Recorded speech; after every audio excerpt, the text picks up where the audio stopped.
চট্টগ্রামের বিখ্যাত মেজবান লোকাল হোটেলে খাইলাম। কেমন লাগছিল দেখতে থাকুন ভিডিওটি। মেজবান সাধারণত প্যাকেজ আকারে হয়ে থাকে, আর এই প্যাকেজ একটা অর্ডার দিয়েছিলাম। নলার ঝোল, এটা হলো মেজবানি মাংস, মেজবানি ডাল। এরপরে কোনটা এটা কি? এটা হলো মেজবানি ডাল। এটা মেজবানি ডাল। হ্যাঁ, এটা হলো মেজবানি গোশত। এটা হলো মেজবানি গোশত। এটা হলো নলার ঝোল। নলার ঝোল। আর কি দিবেন বললেন? আর বুরহানি পাবেন। বরনিও নিয়ে আসেন তাহলে। হ্যাঁ, নিয়ে আসতেছি। প্যাকেজ কত? 320 টাকা।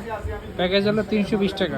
মেজবানি গোশত দিল, মেজবানি ডাল, আর হলো এটা হলো নলির ঝোল, আর এক বড় হলো ভাত, আর সাথে দিবে হলো বোরহানি। পানি দিল ওর সাথে, এটা দিল মাংস, মেজবানি মাংস। লোকাল হোটেল হলেও মেজবানটা খুবই ভালোই ছিল, আর আমার কাছে খুবই ভালো লাগছিল।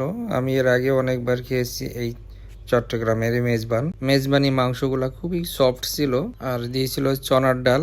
আর চনার ডাল বলতে আমরা যেটা ছোলার ডাল বুঝি সেটাই, চট্টগ্রামের ভাষায় এটা চনার ডাল বলা হয়।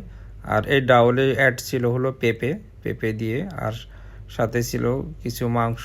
মেজবানের সাথে দিয়েছিল বোরহানি, আর বোরহানিটা আমার কাছে খুবই ভালো লাগছিল। এটা যথেষ্ট পরিমাণে আপনার ঠিক ছিল। আজ এই পর্যন্তই, দেখা হবে অন্য কোনো ভিডিওতে। ভালো থাকবেন সবাই, আর ভিডিওটি ভালো লাগলে লাইক কমেন্ট শেয়ার করতে ভুলবেন না। আর যারা পেজ থেকে দেখবেন পেজটাকে ফলো দেবেন, এবং যারা ইউটিউব থেকে দেখবেন অবশ্যই সাবস্ক্রাইব করবেন। আল্লাহ হাফেজ।